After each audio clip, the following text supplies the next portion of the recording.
Il y a des moments où tout ce que l'on pensait être s'effondre. Il y a des personnes à qui l'on ferait une confiance totale, des personnes que l'on croit irréprochables, gentilles, attentionnées, pleines de bonne voleur, des personnes à qui l'on donnerait le bon Dieu sans confession.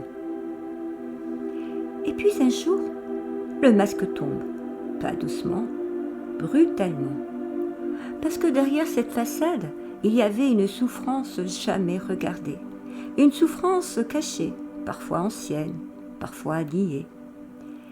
Et quand cette personne se retrouve face à elle-même, quand le miroir lui renvoie ce qu'elle ne veut pas voir, elle rejette, elle projette sur l'autre ce qu'elle refuse d'assumer, elle accuse, elle inverse les rôles, elle fait porter à l'autre ce qui lui appartient.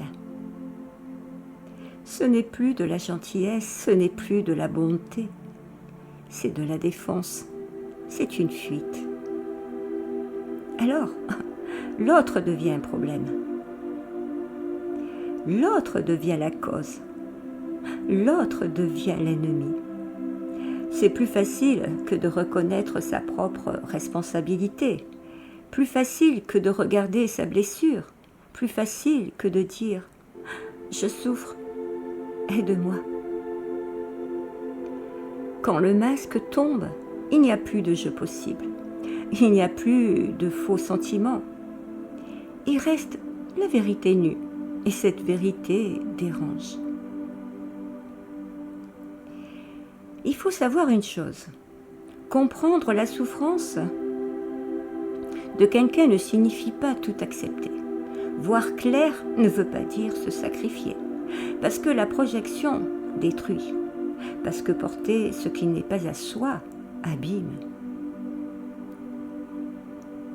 Parfois, se retirer, poser une limite est la seule façon de rester juste. Et surtout, ne pas se perdre soi-même. Car comprendre la souffrance ne veut pas dire la porter à la place de l'autre. Mais tout peut changer le jour où l'on accepte de regarder sa propre souffrance. Le jour où l'on cesse de la rejeter sur l'autre pour enfin la mettre en lumière. Car reconnaître sa blessure, ce n'est pas se condamner, au contraire, c'est commencer à s'apaiser.